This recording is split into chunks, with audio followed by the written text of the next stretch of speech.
Good day, mate. That's a common greeting you'll hear in Australia, and that's perfect for today's episode as my guest is someone from the land down under. Now, before I introduce him, I just wanted to let you know my name is Colin Pell, and you're tuned in to the Product Uncensored Show, episode number 46, just in case you tuned into the wrong show. All right, so my guest today is Jason Gregory. And I'm just gonna add him on stage and then welcome him to the show. Oh, this is not good. So yeah, welcome to the show, Jason. Thanks, Lenny. I've always wanted to be on Lenny's podcast. It's good to be here. Thanks. You're not Lenny. Yeah. Lenny's a little bit more good looking. So yeah. Must be on holidays. That's okay. It's Yeah. good to be. All right, thanks. So before we get into like some of the questions, let me introduce and talk a little bit about Jason, right? So Jason was actually my first product boss when I first started product management all the way in 2010. Like that's a really long time ago, right? And then if you're thinking like, wait a minute, like I thought your first boss was Daniel Walters from episode 30. Well, yes, that's true. Dan was my line manager. He was also the head of development in KL. Whereas Jason was the VP of product for that company, Experian Hitwise. So yeah, complicated stuff, right? But back to Jason, he's been doing product management since 2007. Is that right? Yeah, thereabouts. At 2007, he's worked in companies such as Experian Hitwise, which I just talked about, Seek, PropertyGuru, Terra Scope. Yeah, that's right. Terrascope. And then now he's the head of product at the Climate Risk Group. So he was also, interesting fact, he was also based in Singapore for almost 8 years. So he's got a really unique perspective of product management, both in the New Zealand, space, and also in Southeast Asia, which I intend to pick his brain a little bit about, along with his experience in climate tech space and prop tech space. So, yeah, Jason, you want to add anything to that? No, that's it. And if I think back, I think you were the first product manager I ever actually hired, because that was the first time I was really officially in product, even though I sort of fell into it prior to that. So I think it was a first for both of us. And here we are. Here we are indeed. Wow, that was interesting. Even I didn't know that. So yeah, TIL. You learn from your mistakes, right? I mean, you have to learn from your mistakes. Yeah, that's true. That's true. So Yeah. Jason, why don't you start off by telling us, the question that I ask all guests on the show, which is, how did you end up in product management? Yeah, a lot of people of my ilk fell into it. Like I fell into product management not knowing I was in it. I've always been a very inquisitive fellow, and I started my career in business, working in really advertising. Started my career in a newspaper. I spent some time in the UK, and I worked for a company called Teletext Holidays. And this is pre-internet, as internet was emerging, where people would go onto the TV, click a button, the screen would come up with holiday offers, and then they'd call a number and book a holiday. Actually, a very successful business. And I was there at the cusp of the emergence of the internet. And they had a business model where they had a bunch of offers in a database, and it was really a sort of pay-to-play situation. You would pay to put your offers in the database. And what I noticed was that what consumers were searching for and what was being offered from the supply side was quite different because of that pricing model. Like advertisers wouldn't want to pay to put an offer in for a destination that's going to be a long tail. So there was a long tail of searches and no long tail of supply. So I went to the business and said, hey, we need to change this model. We need to charge per performance, pay per click, pay per email, and even pay per call. And they said, well, we don't know how to do that. And I said, I'll work it out. And I got some budget, and I got the third-party developers. I had no idea what I was doing, and basically built, the first pay-per-call, pay-per-click, pay-per-email system, which solved that problem. So the supply came on because they would only pay for performance. Consumers were finding the holidays they were looking for, and the business grew, significantly. So that's how I didn't realize at the time, but that was product, finding an unmet need, solving it through technology. And then when I moved to Australia, I found myself at Experian Hitwise in the search marketing team, and sort of grew into product there. I was the first official product manager at that company. As you said, our good friend Daniel Walters was running product and tech, and we partnered together to sort of grow that business. So that's how I fell into product. Very nice, very nice. So yeah, and then so the other interesting thing about the whole product experience that you had was because after Experian Hitwise, you moved on to Seek. Mm, Uh, and for those of you who know your Melbourne geography, right, the Experian Hitwise and the Seek office were literally side by side at that time. yeah. So, so Jason pretty much just moved next door. So I always felt that that was really, really interesting because yeah, you literally just moved one building away. Yeah, I did, and that came about interestingly. Now that you remind me, we held a product camp, the first ever product camp that I attended, in our office at Hitwise, and we had people from realestate.com, we had people from Seek, we had all sorts of people attend, and built some relationships, and that's how that opportunity at Seek actually came about, from building that community and working with other product people, like-minded people, and that's how that opportunity came about. So it was a good 7 years at Experian Hitwise, and it was time for a change. That provoked the change, and it was a really nice move. Perfect, perfect. So, um, after that though, you decided to move to. Well, I mean, there were a couple more roles. I believe you went to Buy My Place as well. You did a stint at General Assembly, Mhm. and then after that, you actually moved to Singapore I did, to join yeah. Property Guru. That's right. I'm very curious. What made you decide to leave Australia and go to Singapore? Yeah, it's quite a few different reasons actually. I mean, my own entrepreneurial spirit was coming out, and I wanted to do a 0 to 1 and get in at the ground level and share some of the product knowledge I'd gleaned, because it was really the emergence of sort of agile thinking, which you were a big part of. When I joined Hitwise, it was very much functional requirement, technical requirement, alpha, beta, very waterfall style, and we evolved through agile development into what we became. The Singapore thing was interesting. It was a combination of a couple of things. One, my wife and I met overseas. We've traveled. We lived in London. We've lived everywhere. And it was coming up to that 10-year mark, back in Australia, where we'd had kids. We got married. We had a car, 2 cats. And the opportunity came, via an approach from Singapore. I hadn't even responded, and I told my wife about it. And she said, "Take the job. What a great opportunity to do something new and start afresh, and raise the kids somewhere else, for the early part of their life." On a personal note, my daughter had also recently contracted type 1 diabetes, which is a huge impact to a family's life, managing diabetes of a young 6-year-old child. And that kind of turned our life upside down. So it was a combination of, it's an opportunity to reset, start again, knowing that we can come back as we now have, and took on a new opportunity. And it was also a role that excited me, in that it was a marketplace role, was on the B2B side. I could learn a lot, but also use a lot of my scar tissue and a lot of my experiences to help me, and the team succeed in that role. So in retrospect, it was a fantastic move.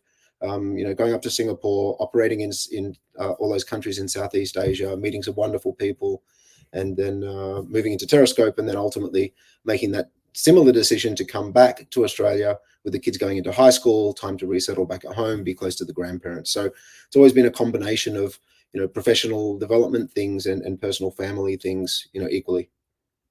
Mm. Okay, very cool, very nice.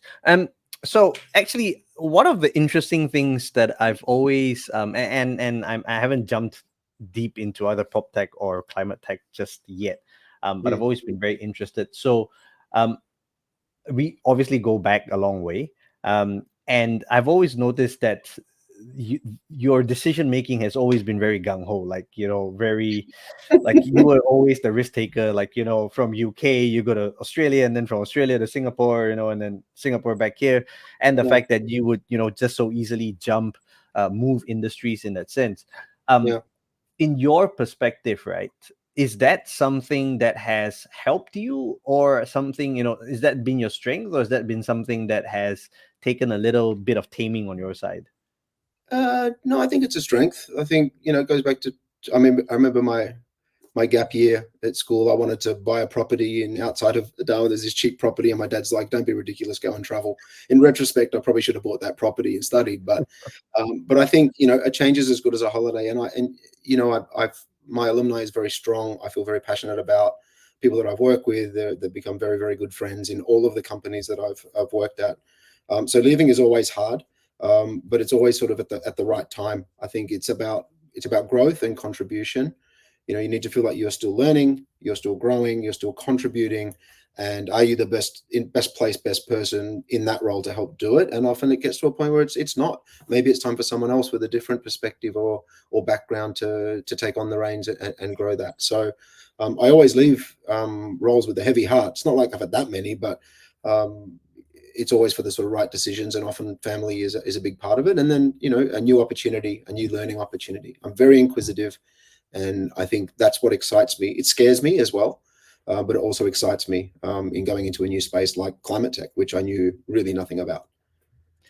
Yeah. So I guess question for you then, especially with probably some of the younger listeners who are probably a bit more less experienced in their journey into product, right? So when you're making that decision whether to stay, grow, fight, flight, how do you make that decision? Are there certain principles that you hold to? Are there, is there like some secret sauce where you always run through? I always do step 1, 2, 3, 4. I do my yearly review, blah blah blah. What's the Jason Gregory model?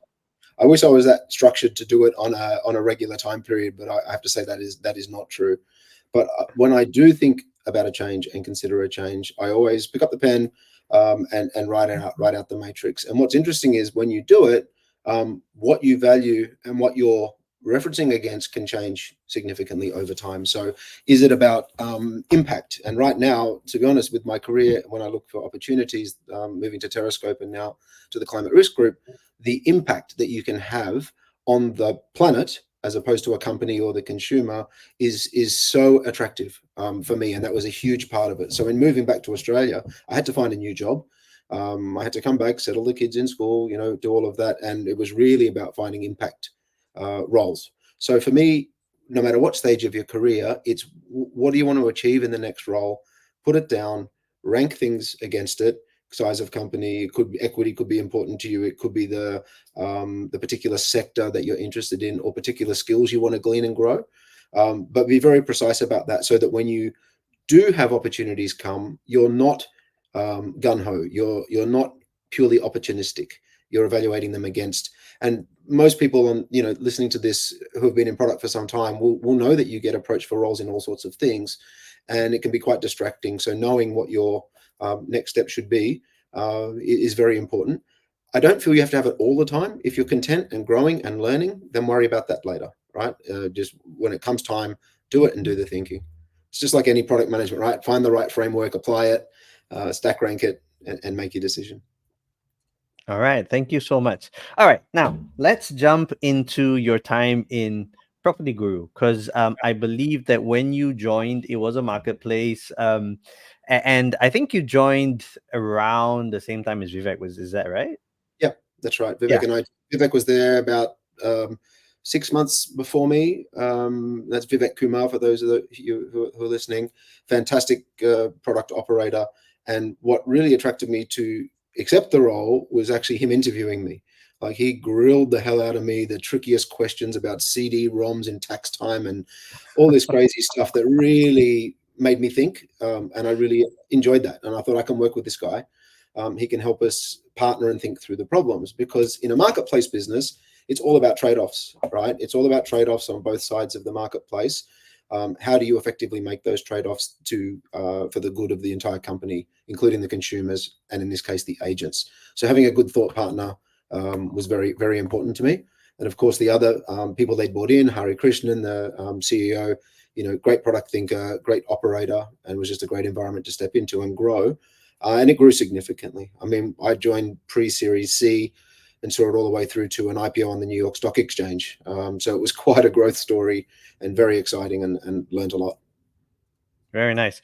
For those of you who don't know, Vivek was also a guest on the show. So you see, like, Jason Gregory knows all the who's who in the region, right? So he's a very popular man indeed.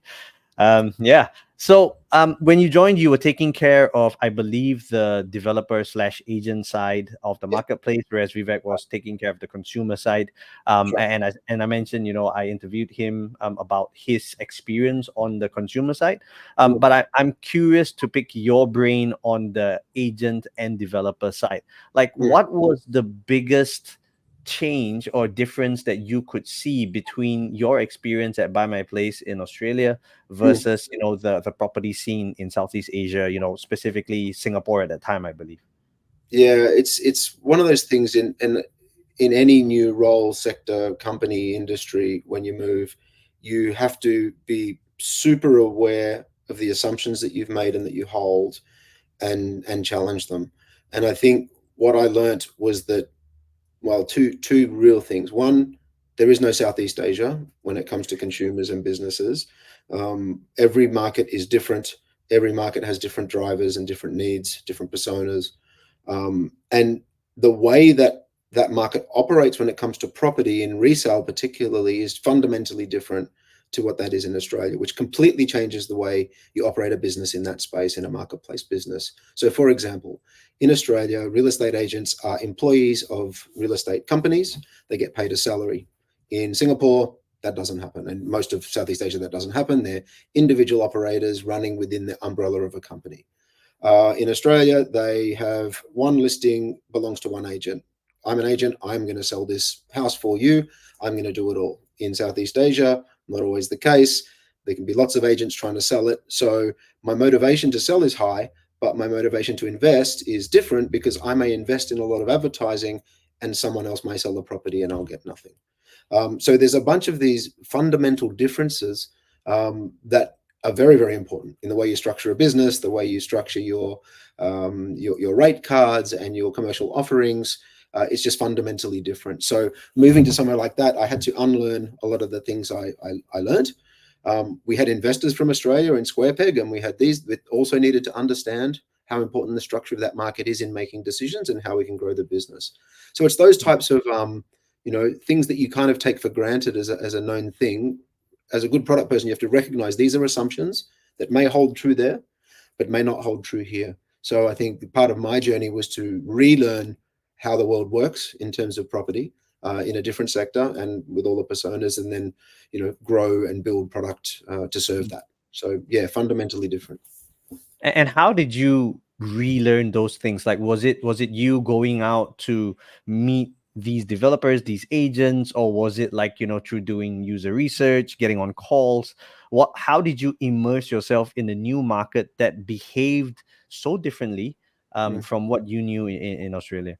Yeah, all of the above, all of the above, and absolutely meeting the customers and the agents who are, and they're very diverse. We have agents that are young, dynamic, putting together dynamic Facebook ads and all this sort of stuff, and more experienced older agents who are still using pamphlet drops and SMS.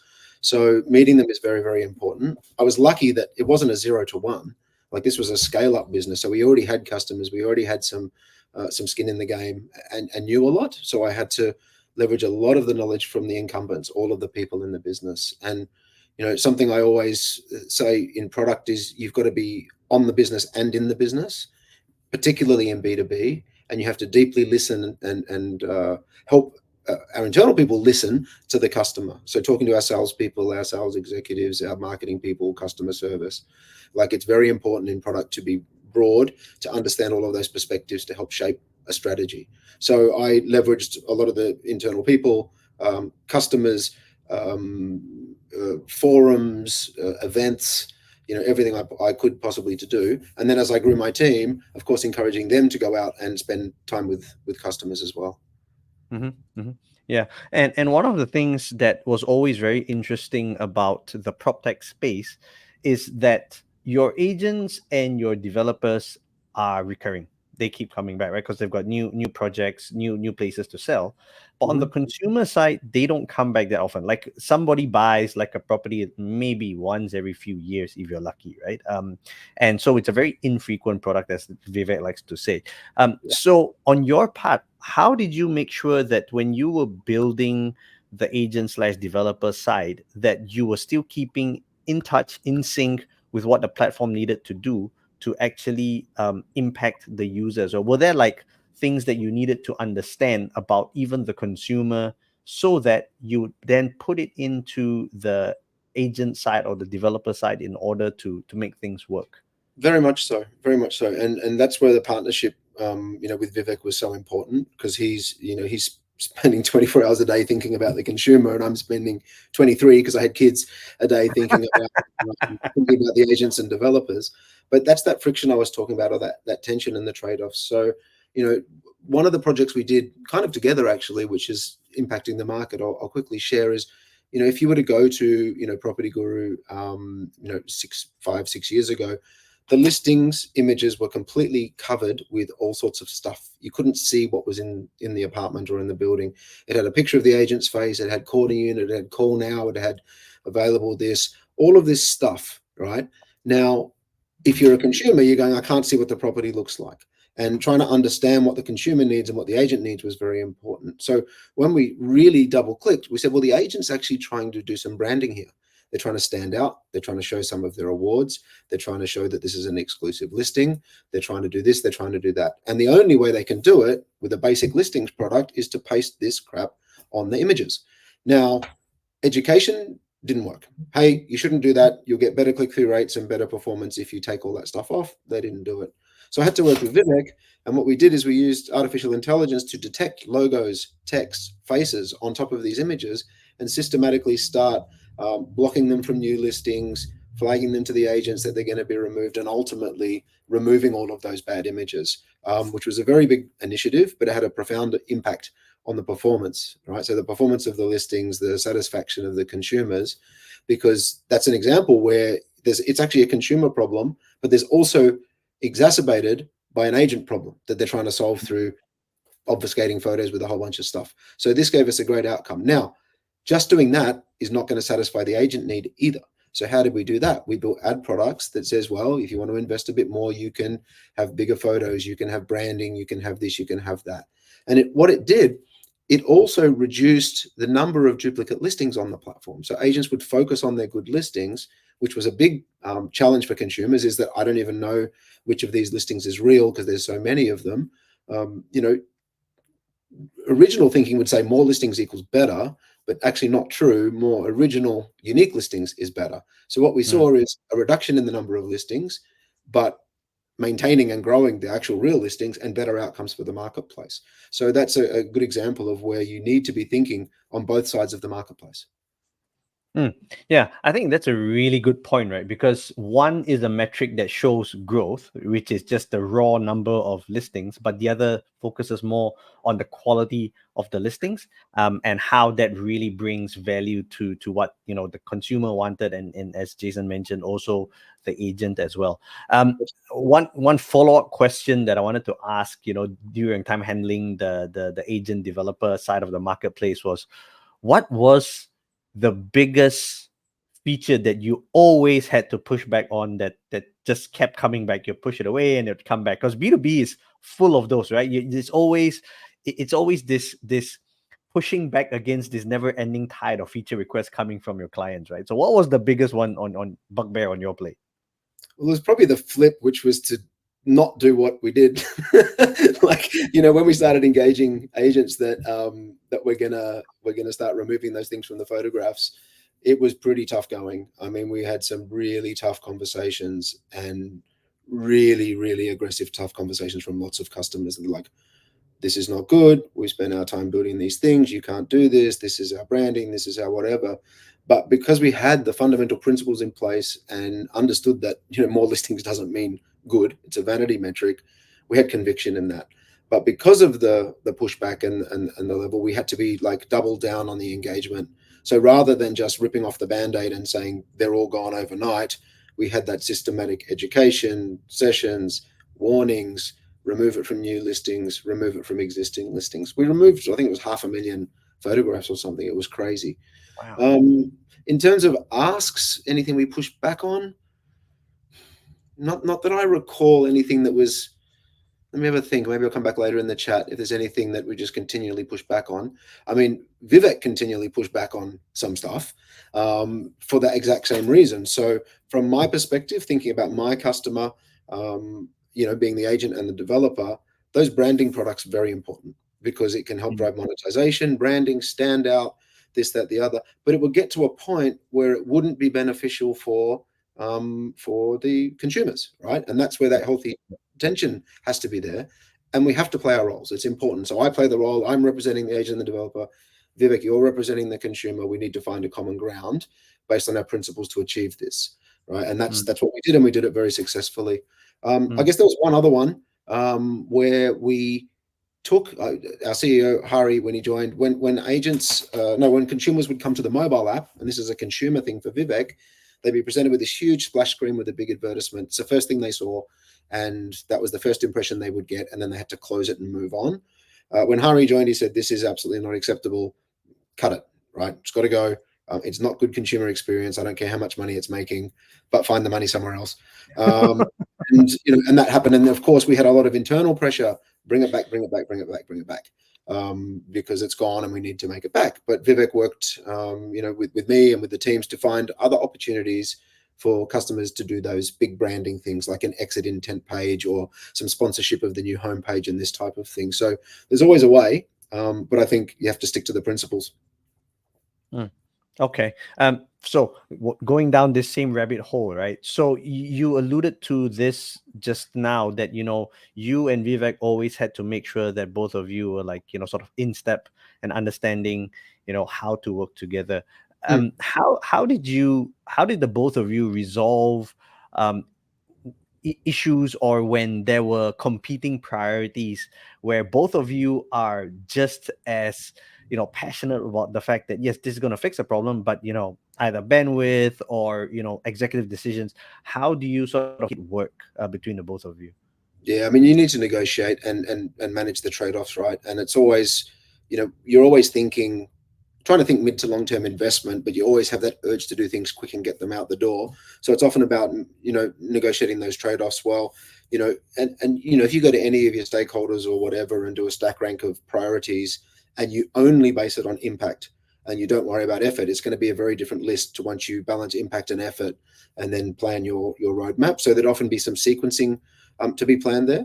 If on the very rare time when we couldn't agree, that's when we would bring Hari in, the CEO and Chief Product Officer, to help sort of navigate that. And often it came down again to the principles, right? Is this adhering to our principles of what we should do for a consumer or what have you, and make the decision and move on.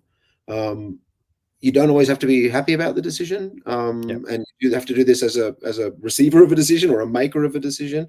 But it's important to sort of kill those zombies. So we'd be quite decisive on that. Sometimes it'd go on a little bit. But from the right perspective, right? We're both trying to achieve great outcomes for the consumers and the agents and developers, but of course also for the business growth.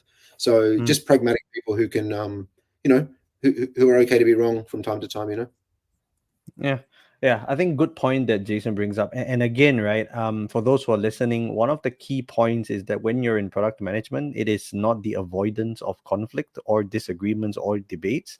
It's actually trying to maneuver your way through them. Avoiding it just pushes the buck. You're kicking the can down the road, and you're still going to come back and have to fix it anyway. So I really liked how Jason was saying that you have to either you're taking something or you're giving something, and then you kind of got to live with it. So that's fantastic. And this is not, I mean, it's a great point, and this is not in product career. You won't just find this, because not everyone's in a marketplace business where the tension is between this side and that side. There's lots of other situations, but even with your technical colleagues on how you want to approach a problem and how you want to solve it, there's often debates and discussions and trade-offs, and in fact there's always trade-offs on how to build products for extensibility or for what have you. So that's always something that a product manager needs to be able to get in there. Have the debate openly, be open to criticism, be prepared to defend, and be prepared to say, I don't know. Good point. I need to go find that out, and have that robust discussion and debate. In my career, I've had those debates, as you'll know, with Daniel, with Tim, who was the next CTO at Hitwise. With all of my tech colleagues, we argue, right? We argue, but on our principles, and we argue when we put forward and we negotiate and we come to a point of view and we make a decision and we move. They can get very heated, but then afterwards it's like, yeah, great, we came to a decision. We're still friends. Let's let's go for a beer. Yeah, I was just gonna say that, right? Jason Gregory's favorite tactic on how to make friends. Let's go for a beer. Yeah.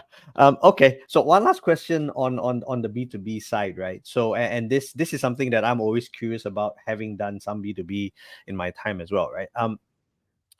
The the challenge, and you read this, whether it's on LinkedIn or Substack or wherever that you're getting your product stuff from, is the challenge between the business and the product competing priorities. Because, for example, and the most common one that I hear, that I've read, that I've experienced, is sales will always want the immediate impact, right? So for example, let's go back to what we're talking about, the vanity metric of raw number of listings versus quality listings.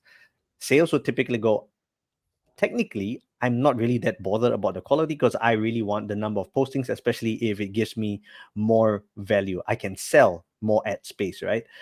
So how did you maneuver that? Right, you've talked to us about maneuvering between yourself and Vivek, yourself and the tech team. How did you Mm. maneuver with sales?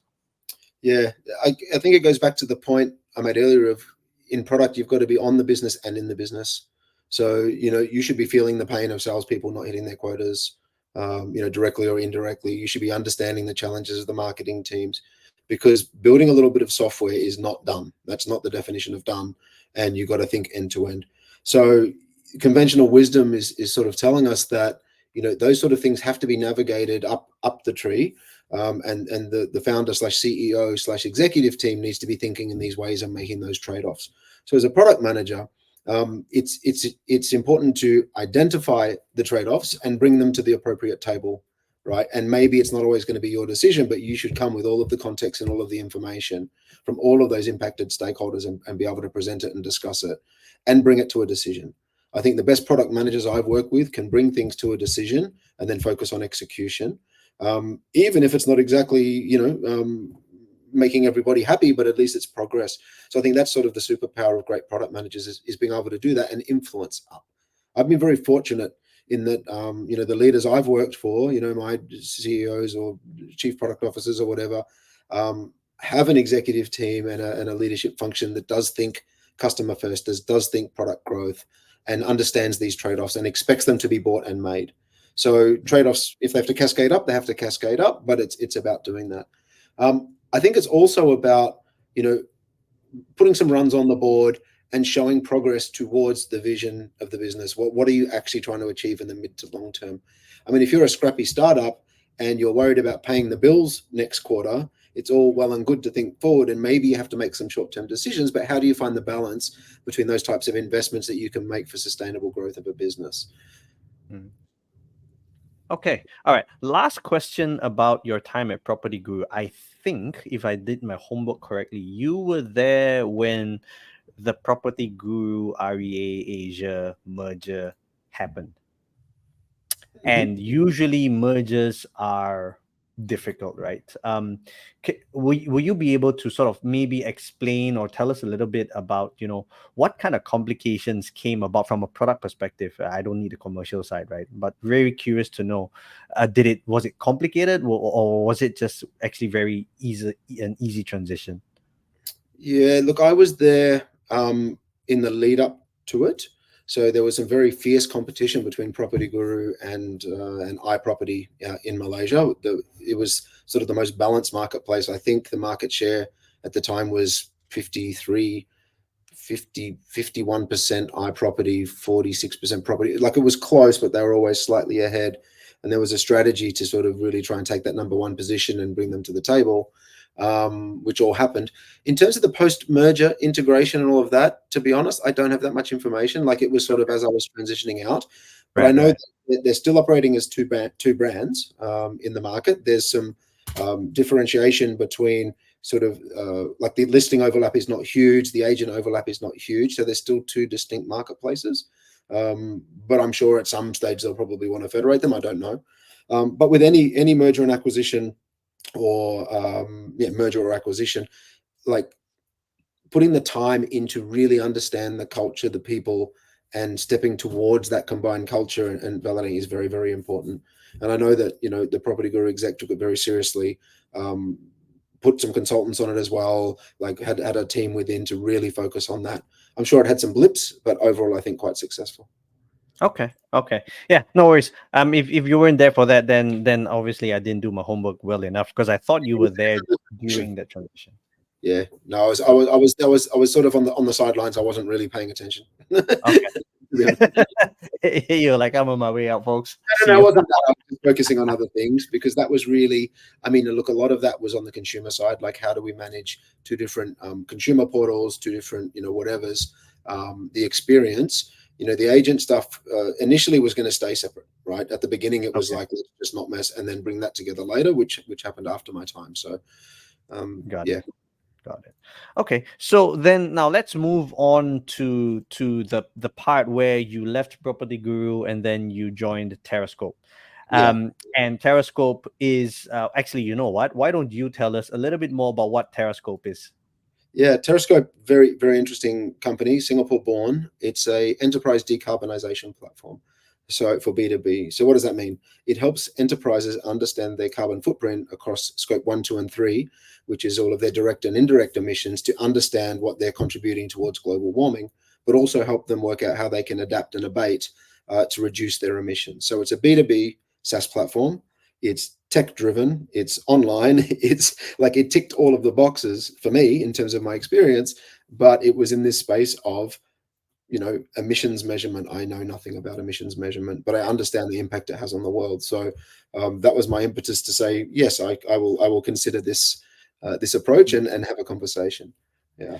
Yeah. So what was it that, because I know you mentioned that right now at the stage of your career, you're looking for jobs or roles that kind of have impact on sustainability and how we can do something better Mm. for Earth.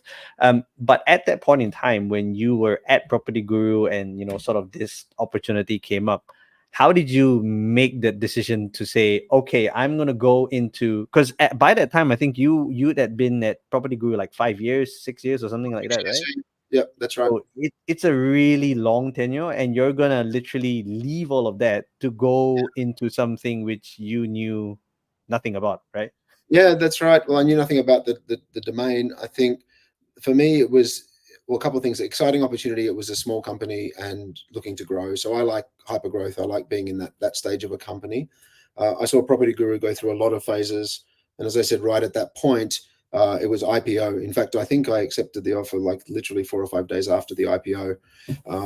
It was just a timing thing. I wasn't actively looking, but they knocked on my door, and at first it was like, gee, I don't know anything about this, but it sounds super interesting. How can I possibly play in the sustainability or ESG space? When I looked at it and started talking to them, I could see a bunch of problems, as in market problems that I'm quite familiar with. So as I started digging and understanding, I was like, yeah, actually, I do understand quite a lot about this, but there's a whole bunch of stuff I don't, and it will be amazing to learn about it. So maybe I can do this. So I got to join. I was very lucky. It was a BCG digital venture. So they spun up this idea with Olam, which was the parent company, so a corporate venture. Did a whole bunch of work, a bunch of prototyping, a bunch of validation, and then had some customers wanting to buy it and said, hey, let's do this. So they decided to invest and then build a team. So, I joined the CEO, Maya Hari, who's a wonderful CEO, who was the previous MD of Twitter, also joined as the CEO, who happens to be married to my old boss at Property Guru, which made it pretty interesting transition. Speaking about moving next door, and hired some great people and build a team. So I joined there as employee number 10 of the sort of new team, if you like, sitting on the exec as chief product officer, and we grew that business. And I had to make the call to move back to Australia at the end of last year. We were at, I think, 110 employees, some really good customer traction, some good customer growth, and really good movement. So yeah, it was a really good time. It was very sad to leave. I found it very hard to leave that one. That was primarily family reasons, kids starting high school, get close to the grandparents in Australia, and couldn't make it work, because the majority of the team's there. But yeah, wonderful company, great idea, and really impactful space. Yeah. So I guess question for you is, were there like specific things that you had to, because you said, right, you studied the market, you kind of figured out where you had overlapping experience, probably not in a direct way, but sort of an indirect, or maybe it's a parallel space or something like that. Yeah, I guess my question is, did you have to like take like specific courses on ESG to level yourself up? Because technically the product fundamentals, I believe, are transferable. And I sincerely believe that our product fundamentals are transferable to almost any industry, yeah. probably except the physical space. But yeah, did you have to do like any special sort of prep in order to get into Terrascope? I did. I did. So I did some study to seem smart enough to at least have an understanding of the problem domain, pretty light, as part of the interview process. And as part of the interview process, I tend to spend more time interviewing them than they interview me. And a lot of them were BCG Digital Ventures folks who were super smart and engaging. So I learned a lot.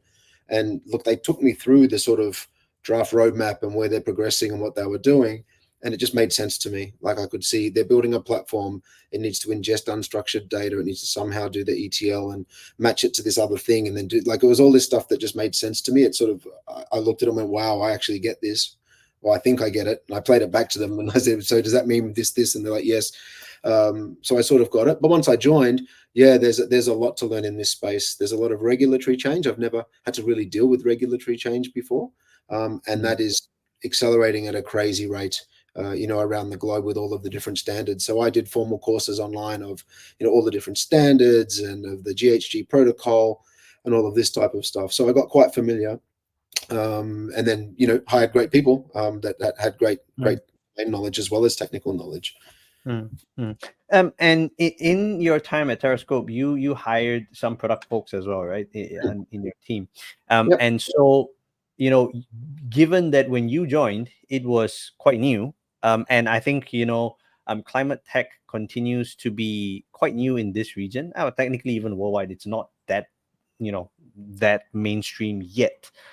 How did you go around hiring people for Terrascope?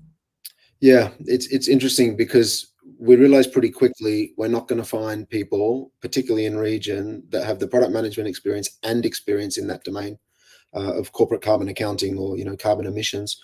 So what we did is we went through a standard process of interviewing product managers. But for me, when I'm hiring product, it's very important to put them through a case study that is indicative of the type of work that and the type of problem they need to explore, but also indicative of the types of questions that their stakeholders will be asking them as a product manager. So we do this case study. I actually wrote it. I'm going to throw Vivek under the bus. I wrote the case study and sent it to Vivek and said, what do you think? He goes, this is too hard, man. And I was like, we're going to do it. And we did it. And we had about 10 people come through the case study after, 40 or 50, interviews. And 2 of them nailed it and 8 of them didn't. And they showed their ability to research, to learn, to think. And what was really great about the candidates that we hired is when they didn't know something, they acknowledged it. They were okay to not know something and said, yeah, I probably should know that. I would go and look at that. So, we put them through quite a robust process. I had a bit of imposter syndrome because I didn't really know the subject matter either, right? So it was more about how do these people interact? How do they think? Do they think beyond just launching a feature into how to take it to market? Who is it for? How do we support it? All that type of thing. So, very rounded, broad thinking product people that could get into the detail. And there was some detail in there about, some mathematical things and some gotchas that you needed to think through that some people just aren't great at, and they shouldn't be in that role. So it helped them sort of self-select as well. Yeah. Yep, fully agreed there. So I think another point that Jason raised, which will be good for people to take note of, is that, being a product person doesn't mean you're going to fit every single product role there is. There are just some spaces which you're not meant to be in, or that you're just not going to enjoy, or you're going to suck at, and those rejections will come along with the territory. So yeah, if you're currently looking out, or you've been told no many times, don't take it as a negative. Take it as a learning curve as well, right? Because sometimes being told no gives you the impetus to do better at in the industry or the role that you want to get into, or maybe it's just not right for you. And I think that's something that's very critical as well. There is no one size fits all product manager, at least not in my book. So I think that's really important. No, Yeah. very. Very true. And I think if I was offered a job as a head of product for a purely consumer internet play, I don't think it would interest me at all. I don't think I'd do very well at it.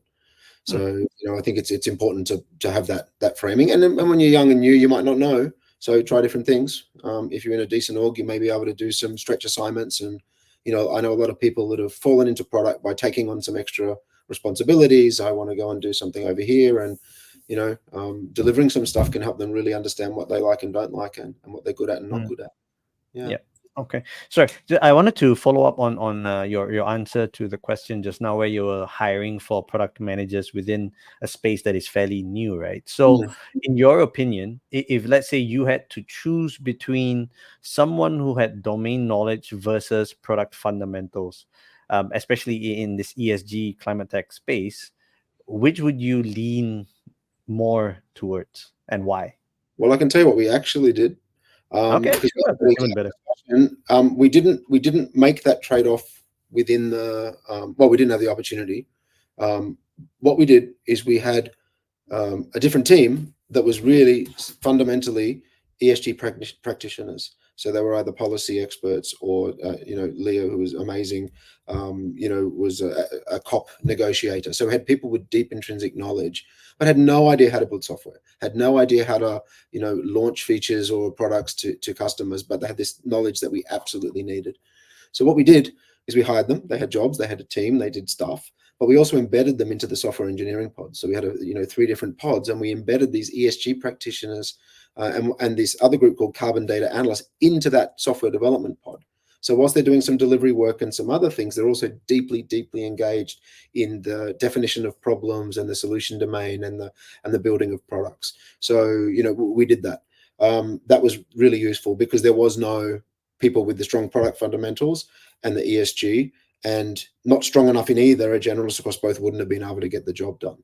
And then we went and got some external assurance, which is quite unique for a small company. We had Ernst & Young come in and do a limited assurance on our process and product to make sure that, when we went to customers, because it's new for them, yes, this delivers against the GHG protocol.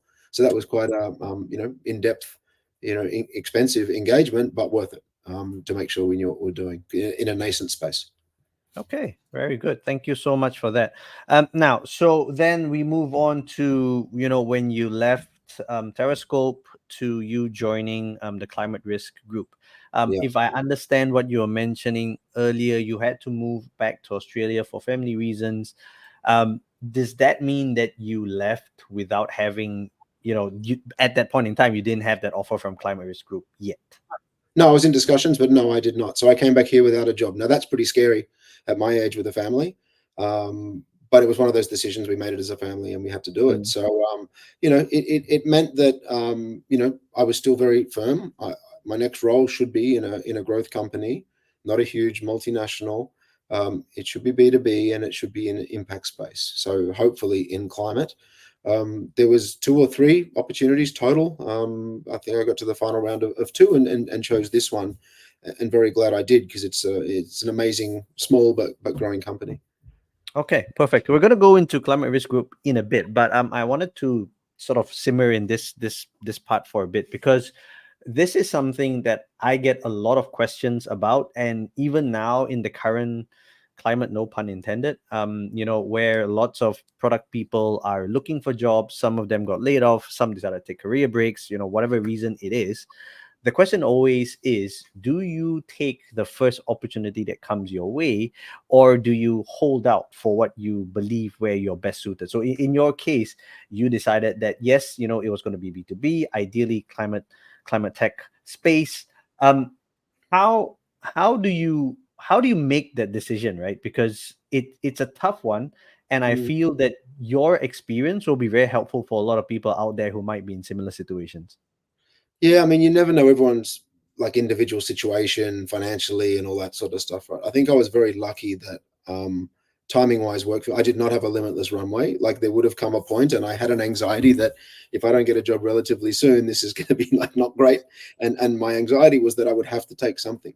That was my fear. I'm very fortunate I didn't get to that point. So I was lucky enough to be able to evaluate these roles for their merits, and they matched up with what I wanted to do. And I wrote down what I wanted to do before I came back.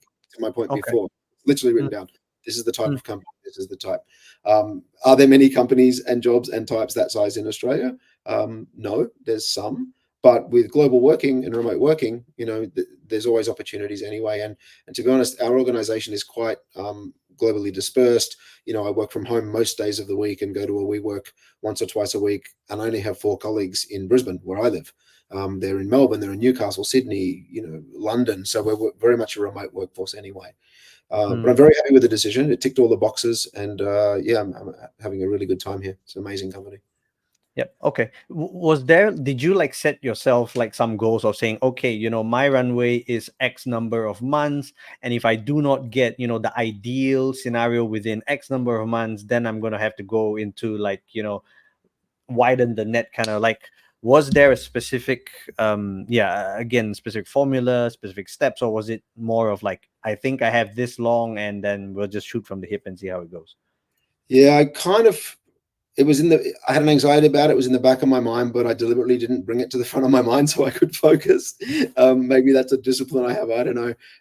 It was one of those lingering, oh shit, if I don't get something soon, couple of months, Mm, then, am I going to be forced into thinking, taking something that's not exactly right, which I just absolutely would not want to do. But, sometimes mm, financially you have to make these decisions. yeah. So I was lucky in that way.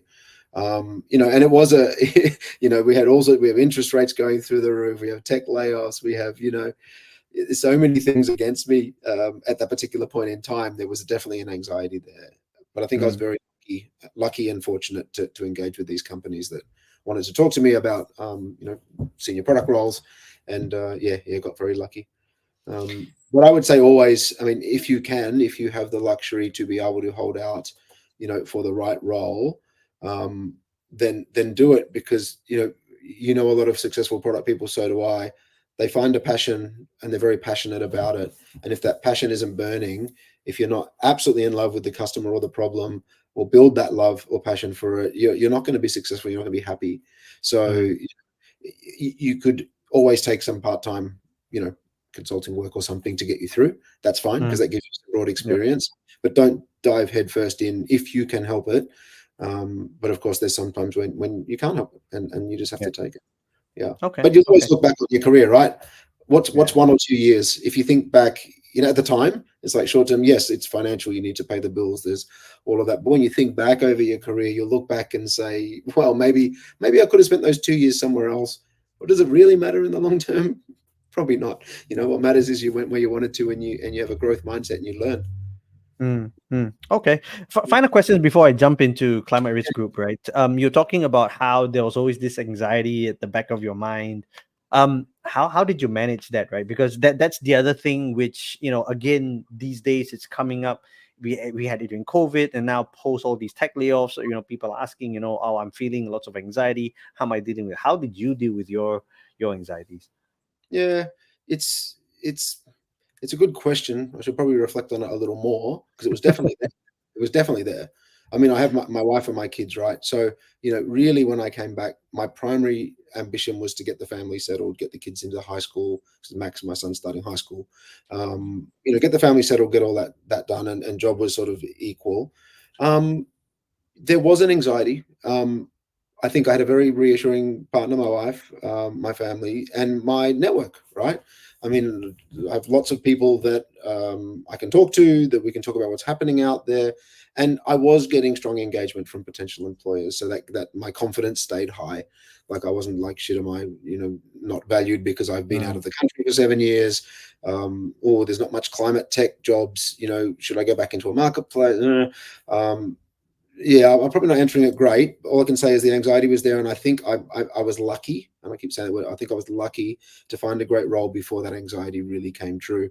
And there's always that saying, I probably said it to you once or twice, that saying, I've had many catastrophes in my life, most of which never happened. It's a quote from Wild. And I always remind myself of that if I get a bit of anxiety. It's like, well, is really worrying about this going to help, or should I reach out to some more companies, or reach out to some more ex-colleagues and find out what's happening out there. So I was just trying to be as proactive as possible. Okay. Thanks for being very candid, and I know, some of it's personal, so thanks for, really being open about it.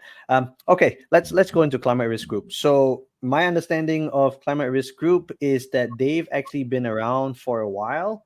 Yeah. Um, and then you joined them as were you like the first senior hire in Climate Risk, or the first product hire, like? No, not really. I mean, they've been around for quite some time. It's an amalgamation of a few different companies, a consumer-facing company and a B2B company. But at the sort of head, it's co-founded by three individuals. It's an impact company, true impact company, meaning everything we do is to help drive the impact agenda, which is to help the planet decarbonize through deploying enough data on climate risk to inform governments, regulators, companies, consumers about what's actually happening on this planet and how important it is to decarbonize.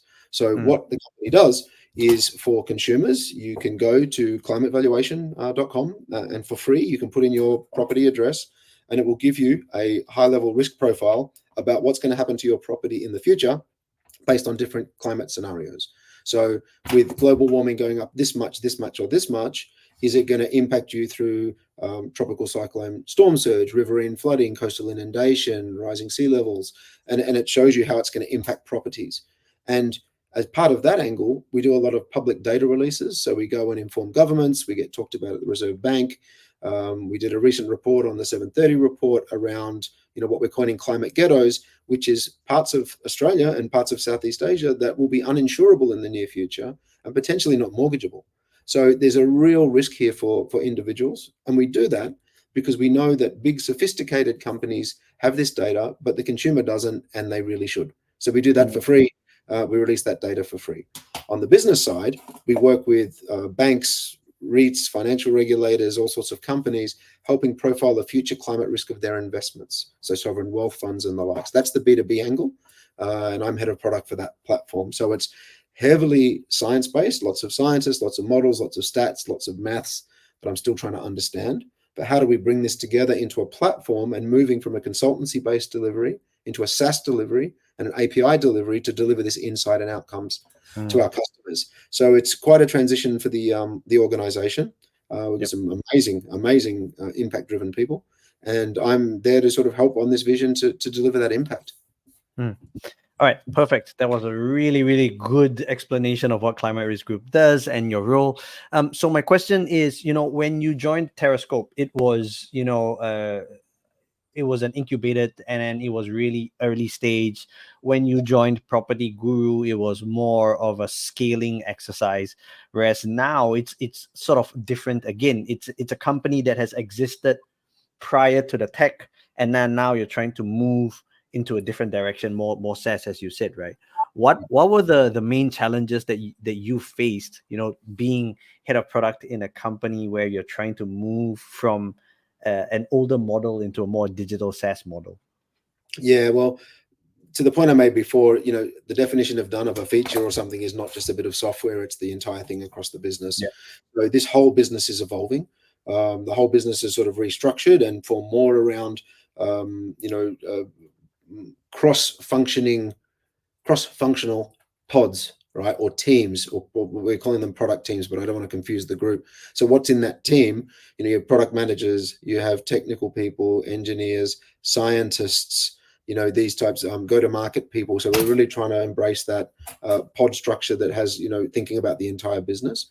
And it's moving from the consultancy-based into more SaaS to help drive scale so we can deliver more impact and deliver more data. But of course, things change as you go through that, and change is always, challenging to navigate. And there's a lot of legacy systems. So I work, we have some great tech visionaries who are, moving a big old monolithic system that does its job, in the consulting and sort of manual world into a SaaS world. And just recently, about 3 weeks ago, we launched a platform which is a white labeled, slightly customized version of what we call the Climate Risk Hub to the Hong Kong Monetary Authority.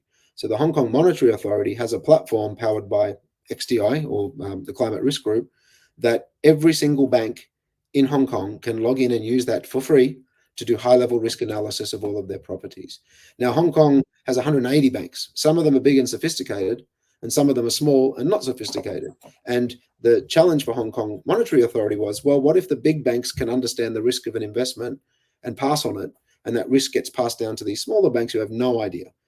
So this was about information asymmetry and bringing the market forward. So things are changing so fast from a regulatory perspective, from a government perspective, and the types of inquiries we're getting. This is just, so important to understand the future risk from climate change, which is real. So, it's about moving a monolithic, fragmented yet monolithic software system into something that's scalable, robust, and extensible. And that takes time. And it takes time, and there's a lot of backwards compatibility issues, all the technical stuff. But that's why we've got great technical people. So I try to focus on the vision and what we're trying to achieve and what do the customers need, and let that help prioritize some of those tech initiatives as well. Okay.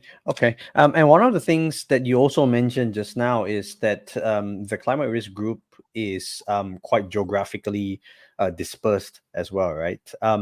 How do you deal with challenge? Because if I'm understanding what you're saying correctly, it also means that the different areas of the tech team are also not all co-located, and that usually presents its own challenges. How are you trying to bridge any gap or any issues that you're having to deal with in a remote first type endeavor?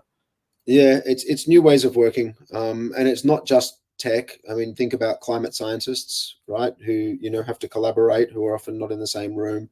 Most of our scientists and tech people are in Australia, just distributed. We have a whole bunch of people in the UK and US. It's forever evolving, and we have new people coming in, new systems, new tools, new ways of working, and trying to work out how to work more asynchronously. It's an evolution, but as well as every place we've ever worked, we're always going through an evolution of ways of working. And for us, it's very much about empowerment. We're very flexible with people's work times. We're very flexible with, where they work, how they work, but we try and nurture it into something that works asynchronously for everyone.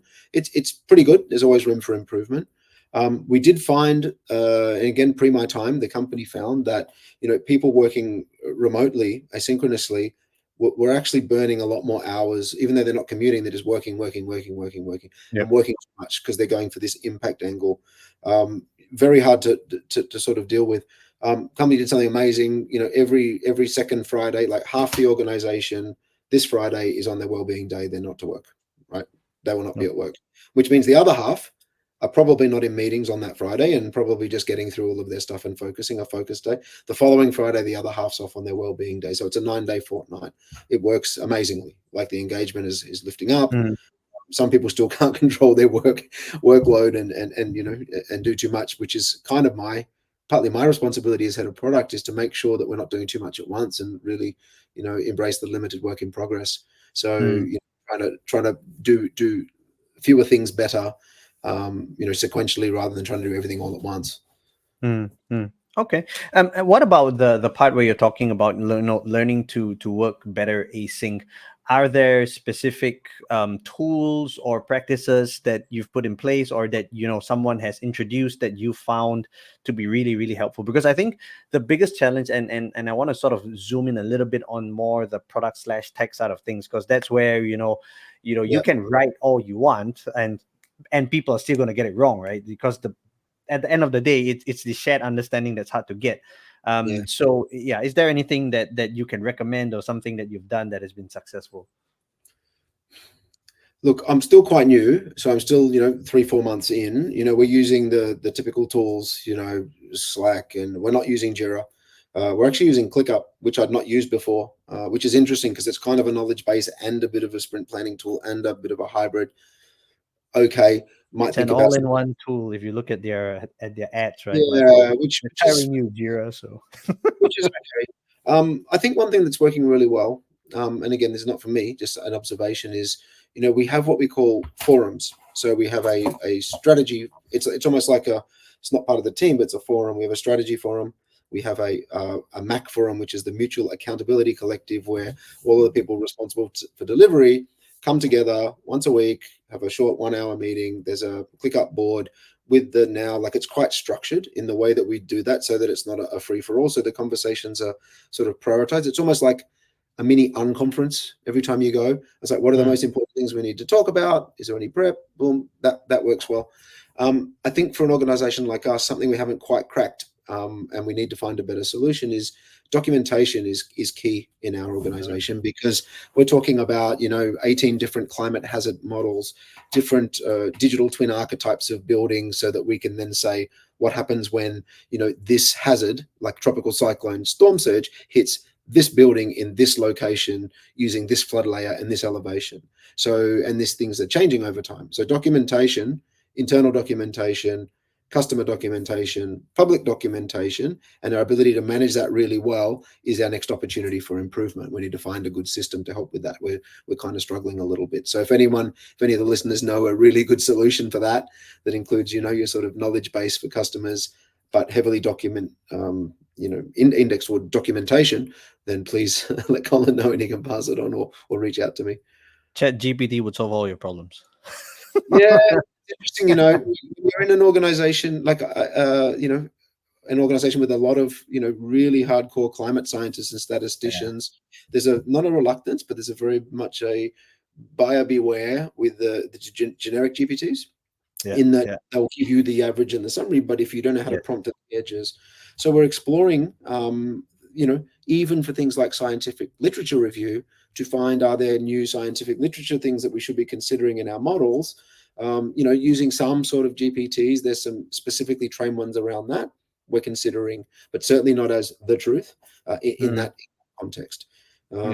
Documentation management, yes, of course, I've been to ChatGPT and all of them saying, what is the best one for this, and I have yet to find one. But I'm sure. Okay, you bring up a good point that there was a question I was gonna go on to, so you brought it forward, which is great. So within climate risk and the whole idea of trying to project or predict is the idea of you're gonna have to crunch all the numbers, your probabilities, your algorithms to say this is going to happen, this is not going to happen, at what probability, right? And the thing is that these are all, it's not certainty, right? It's not 100%. It's still some sort of level of confidence. How does that impact that's the word I'm looking for, not believability, how people view the product, because it's something that has a probability to it, right? And if, let's say, you say, all right, in 10 years or in 5 years, this could potentially happen if all the variables align, and it doesn't happen and it fails, it could mean catastrophically for the product. Correct. How does that factor into the thinking of, okay, if we want to develop this as a SaaS platform, how do we deal with this kind of risk? Yeah, it's a really interesting question, and it's, if you asked our customers, they would all give a different answer as to how they use the data and how they model it through. So what we're seeing is things like central banks, so Monetary Authority of Singapore, Bank Negara, so Malaysian central bank, have both issued this thing called stress tests to their banks and their financial institutions, where they need to go out and stress test for all of their assets that they own as part of their portfolio, future climate risk, and we advise them on that, and we do that for a bunch of the banks. Even to the point, Bank Negara is now doing it on automobiles. So for banks that do auto loans, they need to forecast and understand the risk of extreme flood in KL and Malaysia on their auto, on the cars that are financed, right? So that's the movement, or the segue from physical climate risk into credit risk, which is one of those things that the companies have to jump through. In terms of providing the data, yeah, there's variability. There's various climate models, there's various climate scenarios, there's various data providers around flood map heights and this type of thing. So what we do is we do a thing called multi-model, where we take a bunch of models and we'll present a range so that customers can do it. We typically advise to look at the top end of the range, because you should plan for the most catastrophic thing. Because remember, our impact vision here is to really show the impacts of climate change, but give them that ability to play with it. The other thing that we do quite differently is, from a lot of others do what's called a catastrophe model, where they look backwards at previous floods and previous things, and that's sort of their main modeling. What we do is we take that forward looking through all of the established and existing climate models. You'll hear of a thing called CMIP5, CMIP6, which is basically a class of models that develop over time. We take those and we put them in. But what we do with our engineering thing is we have, what I mentioned before, these digital twins or archetypes. So we build a virtual freestanding house on stumps. We build a power station. We build a wind tunnel, a wind turbine, a plant, an apartment, and we configure it with all of the elements. It's got a foundation. What's it made of? It's got a floor. It's got walls. It's got windows. What's the wind resistance of the windows? So we build this thing up, and then we plonk it virtually onto a piece of land that they tell us where the asset is, and then we throw these hazards at it. So we throw a cyclone, we throw a storm, we throw a flood, we throw a fire, soil movement, and see how that interacts with this thing. So you can conceptualize it as a physical thing on a bit of land being hit by all of these events. That's what we do. And it's very transparent, so they can tweak any assumptions and do it. And that's all part of the platform evolution, is how can they tweak some of these things to be more suitable for their outcome. So it's so technical and so awesome. It's why I love this challenge, because it's real stuff. Okay. So I was reading up about climate tech, and one of the things, so there's a saying, right? Every time you solve a problem, you create a new problem. And in the case of climate tech, and it's very specific to what the climate risk group does, is it's providing you a sort of a glimpse into the future. And one of the things is that people can use this, to leverage for credit, from a financial perspective and things like that. But it also opens the door for people to sort of gamble with how they want to, spend their money on properties and things like that. Does that ever bug you, like, or for you it's like, look, we're too early in the game kind of thing to worry about things like that? Like, how does that impact your thinking? Deeply worry about that sort of thing. Like, our whole purpose is to make sure that the world is informed about and has the appropriate data to be able to make those judgments and decisions, including governments, including regulators. So no one's happy when a government releases a piece of land to be built on, right? And we just saw in Victoria recently, along the Maribyrnong River there, this is quite a recent development, and now insurance premiums have gone from $500 a year to $5,000 a year, and they're probably going to go higher. And there'll be banks that will say, I am not going to mortgage a property there in places like that. So that is not great. That is catastrophic impact of climate change.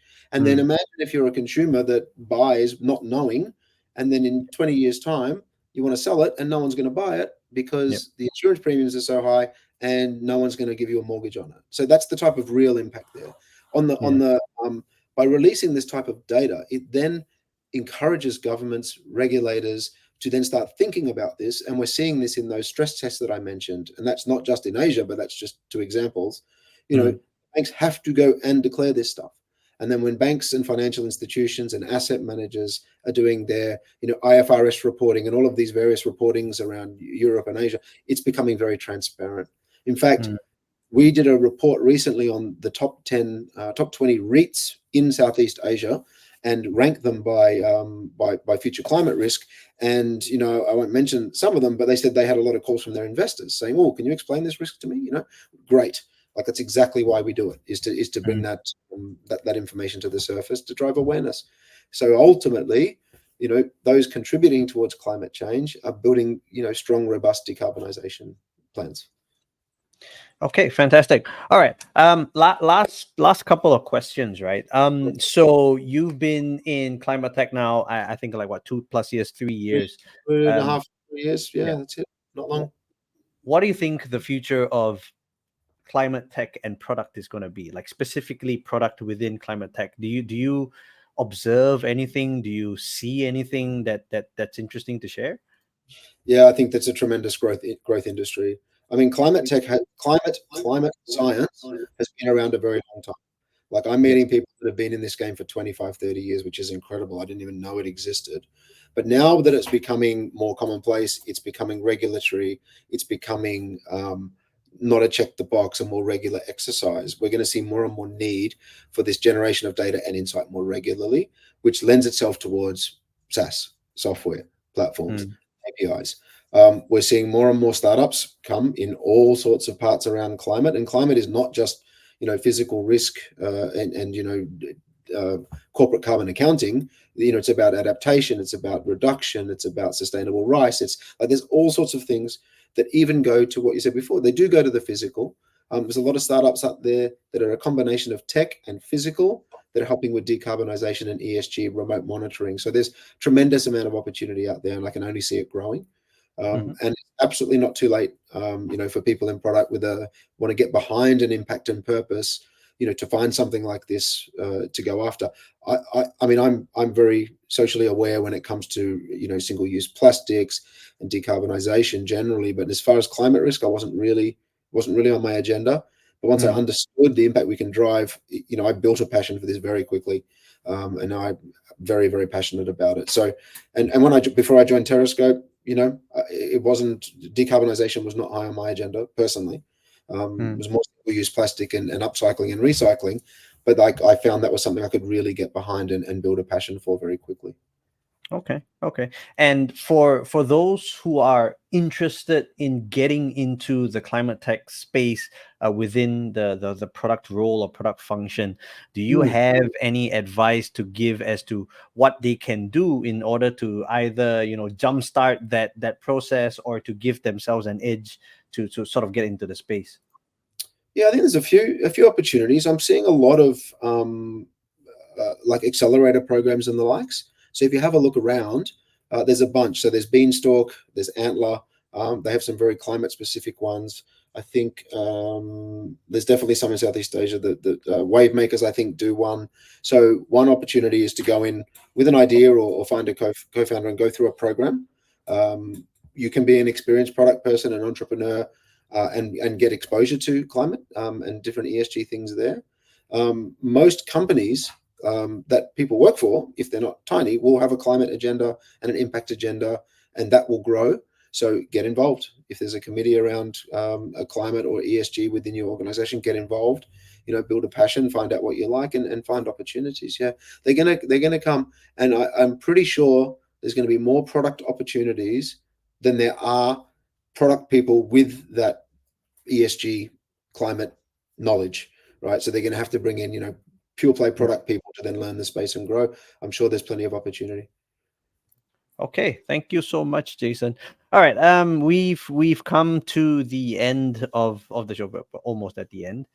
So Jason, was wondering whether there's any last thoughts, any observations that you want to share with viewers and listeners before we close off today's episode. Yeah, I think like a lot of us are remote working in small companies where there's not a huge peer group in product. You might not have a big cohort of product people. Leverage your networks. I caught up with Colin personally just the other week, and we were talking shop. Keep your networks active. And there's so much information out there these days. So many great things. I joked at the beginning, but I love Lenny's podcast. There's a bunch of those sort of things that you should just deeply engage in, keep up to speed.